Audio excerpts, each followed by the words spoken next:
ஆழி பேரலையில் ஒரு அன்பின் குரல்.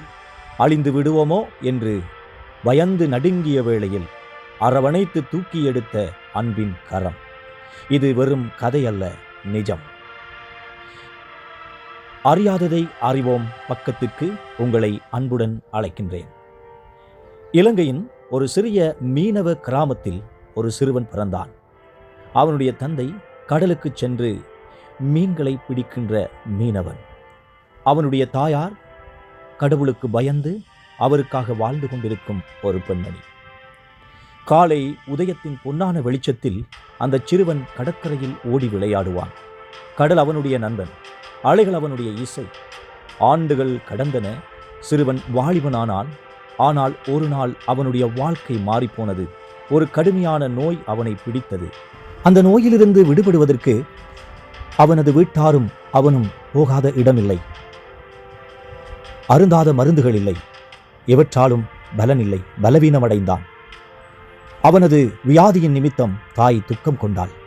அவனது வியாதி அவனை தனிமைப்படுத்தினது. பல நண்பர்கள் விலகினர். சிலர் பரிதாபமாய் பார்த்தனர். தனிமை அவனை விழுங்கியது. ஒவ்வொரு நாளும் அவனுடைய வார்த்தை, கடவுள் இல்லை, கடவுள் இல்லை, கடவுள் ஒருவர் இருந்தால் எனக்கு ஏன் இப்படி ஆக வேண்டும் என்று அவன் உரத்த குரலாய் அவன் கதறுவான். அவனது அந்த நோய் அவனது வாழ்க்கையை கேள்விக்குள்ளாக மாற்றியது. ஒரு நாள் எதிர்பாராத விதமாக கடல் ஓரமாய் கடந்து சென்ற பொழுது கடல் அலைகள் வளமைக்கு மாறாக மிக ஓங்கிய உயரத்தில் மதில்களையும் சுவர்களையும் உடைத்து கொண்டு கிராமங்களுக்குள்ளே புக ஆரம்பித்தது. கடலின் கோர பிடியிலே சிக்கிக்கொண்டவன் அதிலிருந்து மீள்வதற்காக முயன்றும் முடியாமல் மூச்சடங்கி போகின்ற நேரத்திலே என்னை யாராவது காப்பாற்றுவார்களா என்று கதறிய அந்த நேரத்திலே இருளை கிழித்த பிரகாசித்த ஒளி அவனது குரலை கேட்டது. ஒரு குரல் அவனோடு பேசியது, நான் உன்னுடன் இருக்கிறேன், பயப்படாதே. அந்த குரல் மென்மையானது, ஆனால் அதிகாரம் நிறைந்தது. ஒரு கரம் அவனை தொட்டது போல உணர்ந்தான். ஆலைகள் தனிந்தன. அவன் கரைக்கு கொண்டு வரப்பட்டான். மணலில் முழங்கால் மடக்கி விழுந்தான். கண்ணீர் வெள்ளமாக ஓடியது. இயேசுவே, நான் உம்முடையவன். அந்த நாள் அவன் வாழ்க்கை மாறியது. அவன் மெதுவாக குணமடைய தொடங்கினான். மருத்துவர்கள் ஆச்சரியப்பட்டனர். அவன் உடல் பலம் பெற்றது. மனம் அமைதி கண்டது. தோல்விகள் வெற்றியாக மாறின.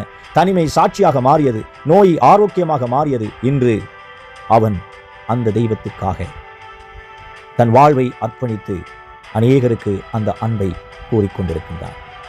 அவன் எப்போதும் கூறும் வார்த்தை, கடல் என்னை அழிக்க வந்தது, ஆனால் அந்த கடலின் நடுவில் என் இயேசுவின் குரல் என்னை மீட்டது. என் கதையை கேட்டுக்கொண்டிருக்கின்ற நண்பரே, உங்கள் வாழ்விலும் தீராத வியாதியா, வேதனையா, தனிமையா, கைவிடப்பட்ட நிலையா? அந்த குரல் உன்னையும் பார்த்து அழைக்கிறது. வருத்தப்பட்டு பாரம் சுமக்கிறவர்களே, நீங்கள் எல்லாரும் என்னிடத்திலே வாருங்கள், நான் உங்களுக்கு இளைப்பாறுதல் தருவேன். உங்கள் துக்கம் சந்தோஷமாய் மாறும். உங்கள் துக்கம் சந்தோஷமாய் மாற அந்த குரலுக்கு செவி சாயுங்கள், மகிழ்ச்சி அடைவீர்கள்.